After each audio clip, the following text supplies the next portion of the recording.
নমস্কাৰ,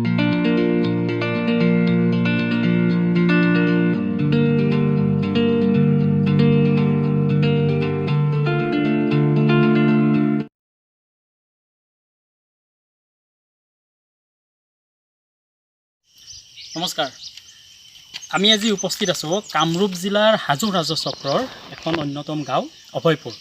আপোনালোকে মোৰ পিছফালে দেখিবলৈ পাইছে এখন অভয়পুৰ গাঁও। আমি আজি আপোনালোকক দৰ্শন কৰিবলৈ ওলাইছোঁ অভয়পুৰ গাঁৱৰ এই পাহাৰৰ টিলাত থকা এটি সুন্দৰ গণেশ মন্দিৰ আৰু এখন খুব ধুনীয়া প্ৰাকৃতিক পৰিৱেশেৰে ভৰপূৰ এখন পাহাৰ। আহক আমি ভিতৰলৈ যাওঁ, আপোনালোকক পাহাৰৰ পৰিৱেশ দেখুৱাওঁ।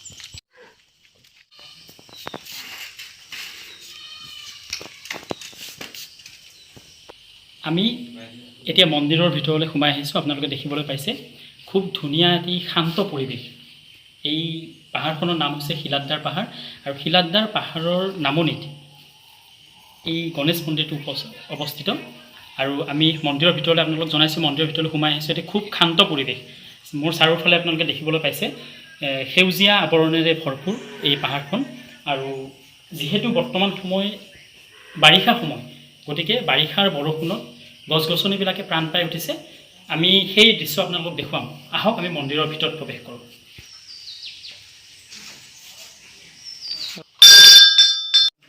আমি এই মন্দিৰৰ ভিতৰ ভাগলৈ সোমাই আহিছোঁ। আপোনালোকে দেখিবলৈ পাইছে মোৰ পিছফালে এইটো খুব ধুনীয়া গণেশ মন্দিৰ। শিলত কটা আছে, এটি ভগৱান গণেশৰ এটি প্ৰতিমূৰ্তি শিলত কটা আছে। আৰু আপোনালোকক জনাওঁ, প্ৰত্যেক বছৰৰ গণেশ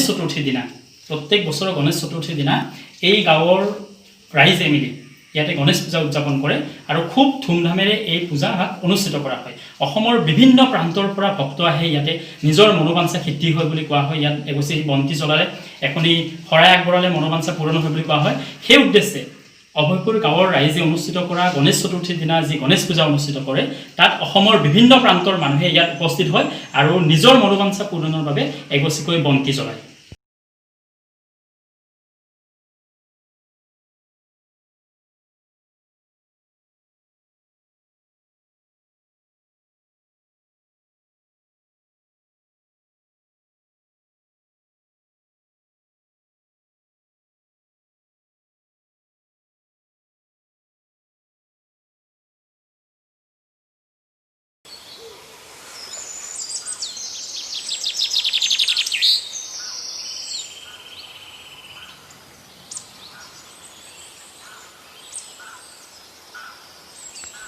আমি আপোনালোকক এই গণেশ মন্দিৰৰ যি প্ৰাকৃতিক পৰিৱেশ তাক দেখুৱালোঁ।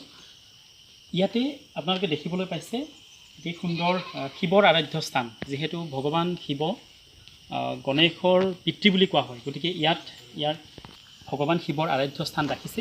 যিসকল যাত্ৰী ইয়াত আহে তেওঁলোকে গণেশ দেৱতাক উপাসনা কৰাৰ উপৰিও ভগৱান শিৱৰ ইয়াতে চাকি বন্তি জ্বলায়। আৰু মোৰ পিছফালে আপোনালোকে দেখিবলৈ পাইছে এই যি শিলাদ্দাৰ পাহাৰৰ নৈসৰ্গিক যি পৰিৱেশ মোৰ পিছফালে আপোনালোকে দেখিবলৈ পাইছে। আৰু মই আপোনালোকে দেখুৱাইছোঁ খুব ধুনীয়া এটি পৰিৱেশ, গছেৰে ভৰপূৰ।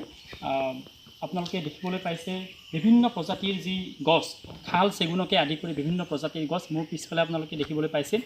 খুব ধুনীয়া কৃষ্ণচূড়া গছ আছে, ইয়াতে কৰবী ফুলৰ গছ আছে। এটি খুব ধুনীয়া প্ৰাকৃতিক পৰিৱেশেৰে ভৰপূৰ এই শিলাদ্দাৰ পাহাৰ।